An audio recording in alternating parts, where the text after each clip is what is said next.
Hello বাচ্চারা, it's এনপিটিভি চ্যানেলে আপনাদেরকে সবাইকে স্বাগতম। আজকে আমরা শিখব বাংলা স্বরবর্ণ লিখতে।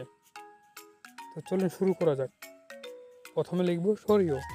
সরিয়ে লিখার সময় প্রথমে আগে একটা গোল দিয়ে দিবেন, তারপরে এই ডান সাইড থেকে নিয়ে গিয়ে বাঁ সাইডে নিয়ে যাবেন, ঠিক আছে। তারপরে এইখান থেকে ধরে নিচে নিয়ে আসবেন একটু, তারপরে উপর থেকে একটা টান দিয়ে এই লেখাটার সঙ্গে টাচ করে দিবেন, তারপরে উপরে একটা টান দিয়ে দিবেন। তো হয়ে গেল সরিয়, বা কেউ ও বলে। তারপরে লিখব সরেয়া, বা কেউ আ বলে। সরিয়া লেখার সময় প্রথমে একটা সরিয়ে মতন গোল দেব, দেওয়ার পর ডান সাইড থেকে নিয়ে গিয়ে বাঁ সাইডে নিয়ে যাব, তারপরে এখান থেকে একটা টান দিব, দেওয়ার পর উপর থেকে একটা টান দিব, তারপর উপরে একটা এমন করে টান দিয়ে যাব, তারপর এখানে আকারটা দিয়ে দিব লম্বা করে একটা দিয়ে, আর এখান থেকে কোনাতে ধরে এখানে, ব্যাস হয়ে গেল সরেয়া, বা কেউ এটাকে আও বলে। এখন লিখব রুস্বই। রুস্বই লেখার জন্য প্রথমে একটা গোল দিয়ে দিবেন, গোল দেওয়ার পর এই সাইড থেকে নিয়ে নিচে নিয়ে আসবেন, নিচে নিয়ে এসে এমন করে একটা টান দিয়ে দিবেন, টান দেওয়ার পর উপরে একটা টান দিবেন, দেওয়ার পর রুস্বইটা দিয়ে দিবেন মিষ্টিটা। তো হয়ে গেল রুস্বই।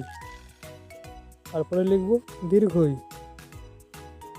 দীর্ঘই লেখার জন্য প্রথমে একটা ছোট্ট গোল দিবেন, এমন করে গোল দেওয়ার পরে এটা নিচে নিয়ে আসবেন, নিচে নিয়ে এসে তারপরে একটু উপর সাইড থেকে ধরে এমন করে নিচে গিয়ে আবার একটা নিচে টান নিয়ে আসবেন, নিয়ে গিয়ে তারপরে একটা টান দিবেন, দেওয়ার পর উপরে উড়াইনটা দিয়ে দিবেন।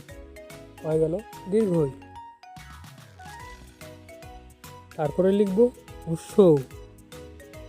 উৎস লেখার জন্য প্রথমে এমন করে একটা টান দিব, দেওয়ার পর এখান থেকে ধরে নিচে নিয়ে এসে আবার এমন করে বাঁকা করে দিয়ে এমন উপরে আবার নিয়ে যাব, নিয়ে যাওয়ার পর উপরে একটা উড়াইনি দিয়ে দিব। হয়ে গেল উৎস। উৎস দেওয়ার পর এখন লিখব দীর্ঘ। দীর্ঘটা কিন্তু হুস্যর মতনই। প্রথমে এখানে একটা টান দিতে হবে, টান দেওয়ার পরে এখান থেকে ধরে নিচে নিয়ে আসতে হবে, একটু নিয়ে এসে আবার এমন বাঁকা করে আবার এই সাইডে নিয়ে যেতে হবে, তারপরে এখান থেকে ধরে একটু বাঁকা করে আবার উপরে নিয়ে যেতে হবে, তারপরে উপরে উড়াইনটা দিয়ে দিতে হবে।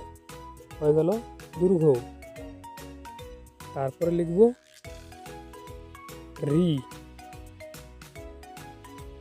রি লেখার জন্য প্রথমে এমন করে বয়ের মতো দিয়ে দিব, দেওয়ার পরে এই দিক থেকে দিয়ে গিয়ে এখান থেকে এখানে উপরে নিয়ে যাব, ব্যাস উপরে একটা টান দিয়ে দিলাম, হয়ে গেল রি। তারপরে লিখব লি। লি হলো এমন করে প্রথমে নিচে নিয়ে আসবো, নিচে নিয়ে এসে তারপরে উপরে ওডাইনটা এমন করে দিয়ে দিব, হয়ে গেল লি। তারপরে লিখব এ। এ লেখার জন্য প্রথমে একটা গোল দিয়ে নিচে নিয়ে আসবেন, নিচে নিয়ে এসে এই সাইড থেকে ধরে এমন করে দিবেন, হয়ে গেল এ। তারপরে লিখতে হবে ওই। ওই লেখার জন্য এর মতনে কিন্তু ওই, উপরে গোল দিয়ে নিচে নিয়ে এসে উড়াইন এমন করে দিলাম, টাকা করে দিয়ে উড়াইনটা সাইডে দিয়ে দিলাম, হয়ে গেল ওই। তারপরে লিখব ও। ও লেখার জন্য প্রথমে এখান থেকে ধরবেন, ধরে এখানে একটা পেজ দিবেন, দেওয়ার পর আবার উপরে গিয়ে এখানে একটা পেজ দিবেন, হয়ে গেল ও।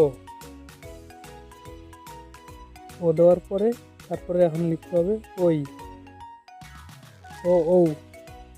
ও লেখার জন্য প্রথমে একটা গোল দিয়ে আবার ওর মতনে দিতে হবে, তারপরে এখান থেকে একটা উড়ানি, হয়ে গেল ও। তো এরকম করে লিখলে আপনিও বাংলা স্বরবর্ণ লেখা শিখে যাবেন।